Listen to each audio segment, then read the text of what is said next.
Weight ലോസിനും healthy food തിരഞ്ഞെടുക്കുന്നവർക്കും പറ്റിയിട്ടുള്ള ഈ ഒരു ഐറ്റത്തിൻ്റെ പ്രത്യേകത ഇതുണ്ടാക്കിയെടുക്കാൻ വെറും 5 മിനിറ്റ് മതി എന്നുള്ളതാണ്.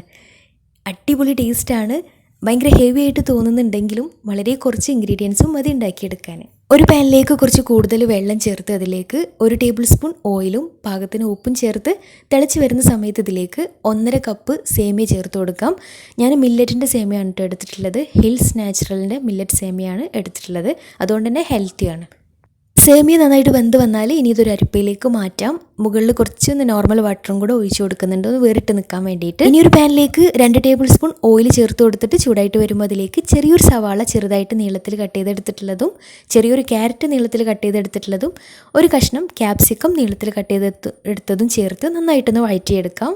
കൂടെ തന്നെ 1/2 ടേബിൾ സ്പൂൺ ഇഞ്ചി വെളുത്തുള്ളി പേസ്റ്റും ഒരു ചെറിയൊരു കഷ്ണം തക്കാളി ചെറുതായിട്ട് അരിഞ്ഞതും ചേർത്ത് വഴറ്റി ഏകദേശം ഒന്ന് വെന്ത് വരുന്ന സമയത്ത് ഇതിലേക്ക് 2 ടേബിൾ സ്പൂൺ ടൊമാറ്റോ സോസും 1 ടേബിൾ സ്പൂൺ ചില്ലി സോസും 1 ടേബിൾ സ്പൂൺ സോയ സോസും ചേർത്ത് മിക്സ് ആക്കിയിട്ട് ഇനി ഇതിലേക്ക് വേവിച്ച് വെച്ചിട്ടുള്ള സേമിയ ചേർത്ത് മിക്സ് ആക്കിയെടുക്കാം. അവസാനം കുറച്ച് കുരുമുളക് പൊടിയും മല്ലിയിലയും കൂടി വിതറി മിക്സാക്കി എടുത്തു കഴിഞ്ഞാൽ നല്ല ടേസ്റ്റി ആയിട്ടുള്ള സേമിയ മസാല റെഡി. തീർച്ചയായിട്ടും ട്രൈ ചെയ്തിട്ട് ഫീഡ്ബാക്ക്സ് അറിയിക്കണേ.